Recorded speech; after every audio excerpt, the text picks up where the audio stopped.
माँ माँ अपने आप में पूर्णता का एहसास है, हमारी साधना और हमारा विश्वास है। माँ है तो आस है, माँ ना हो तो हमारा पूरा जीवन उदास है। नमस्कार, मैं वर्षा प्रधान सहजुगा मेडिटेशन की तरफ से मदर्स डे की आप सबको हार्दिक शुभकामनाएं। जैसा कि आज हम सब मदर्स डे मना रहे हैं, माँ शब्द अपने आप में एक पूर्ण एहसास कराता है। आज हम सबको यह जानना है कि हमारे जीवन में माँ का जो महत्व है, हम सब अपने जीवन में सिर्फ ये सोचते हैं कि जिस माँ ने मुझे जन्म दिया वो हमारी माँ है। पर हम सबको आज ये समझना होगा कि हमारे जीवन में बहुत सारी माँ जो अलग अलग तरीके से हम सब का पालन पोषण करती है।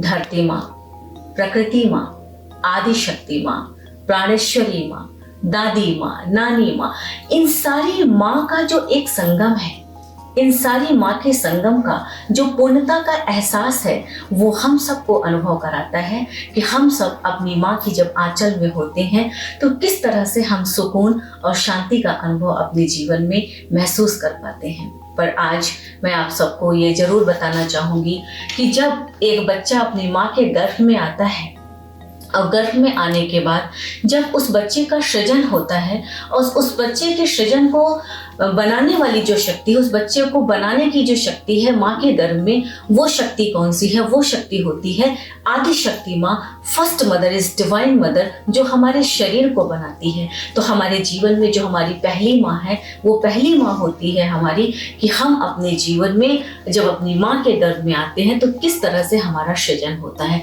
और दूसरी माँ, सेकंड मदर, जो हमारी जननी है, जो हमारी जन्मदाता है, जिसने हमें जन्म दिया, जो हमें इस पृथ्वी पर लाती है, वो है हमारी दूसरी माँ, हमारी जननी। और हमारी जो तीसरी माँ है, वो तीसरी माँ है हमारे भीतर, हमारे स्वयं के अंदर बैठी हुई हमारी प्राणेश्वरी माँ, जिसे हम कुंडलिनी शक्ति भी कहते हैं।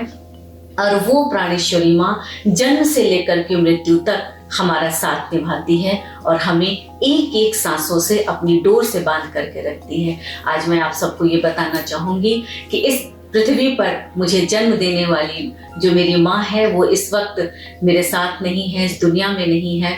और मैंने उनके लिए एक छोटी सी कविता लिखी थी जो मैं आप सबके सामने सुनाना चाहती हूँ कि जन्म देने वाली माँ का अभाव। जीवन में जीवन का सबसे कड़वा सच, जन्म देने वाली माँ का अभाव जीवन का सबसे बड़ा दुख होता है। एक बेटी के लिए इससे बड़ा दुख कुछ हो ही नहीं सकता, क्योंकि इस पीड़ा को कोई महसूस ही नहीं कर सकता। क्योंकि माँ न हो तो बहुत सी बातें मन में ही दबी रह जाती हैं, बाहर इसलिए नहीं निकल पाती क्योंकि उसे समझने वाला कोई नहीं होता। इस पीड़ा को कोई तब तक नहीं समझ सकता जब तक वो अपनी जिंदगी में इस कड़वे सच की पीड़ा को महसूस न कर पाए। सिर्फ एक ही एहसास रह जाता है जीवन में, माँ जीवन में सिर्फ एक बार मिलती है। जब जीवन में माँ का अभाव हो जाता है तो खाली जगह ईश्वर भी नहीं ले सकता।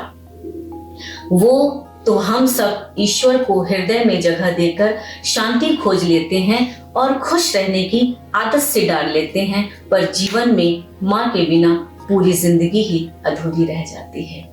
तो आज आप सबको मैं एक चीज़ का यही एहसास कराना चाहती हूँ कि अगर जीवन में माँ का अभाव है तो हमारे जीवन में जो हमारे सृजन करता है, जो हमारे शरीर को बनाती है आदि शक्ति माँ, अगर हम अपना संपूर्ण समर्पण उस आदि शक्ति माँ के श्री चरणों में समर्पित करते हैं तो हमें अपनी जिंदगी में माँ का कभी भी कोई अभाव हमें एहसास नहीं होता है, हमें अनुभव नहीं होता है। आप सबको मेरा बहुत बहुत नमस्कार, धन्यवाद।